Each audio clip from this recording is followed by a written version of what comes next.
வாருங்கள் பாரதியாரே. வணக்கம் மகாத்மா அவர்களே. ஆமா, விடுதலை விடுதலை என்கிறீர்களே, அதான் நமது நாட்டிற்கு ஏற்கனவே விடுதலை கிடைத்து விட்டதே நமது முயற்சியால்.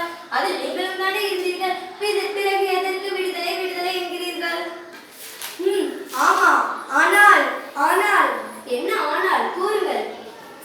ஒழுங்கற்ற தலைவர்களால் ஏழை எளிய மக்கள் தன் சுதந்திரத்தை இழந்து கொண்டிருக்கிறார்கள். அதனால் தான் நான் அப்படி கூறிக்கொண்டே இருந்தேன். அப்படியா? ஆமா மகாத்மா அவர்களே, இது கூடிய விரைவில் சரியாகும். நானும் அப்படித்தான் நினைக்கிறேன்.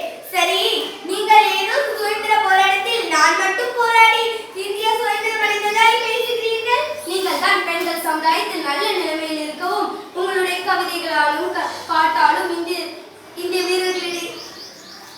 இந்திய வீரர்களிடையே புரட்சி ஏற்படுத்தி சுதந்திரத்தை பெற்று தந்தீர்கள் அல்லவா?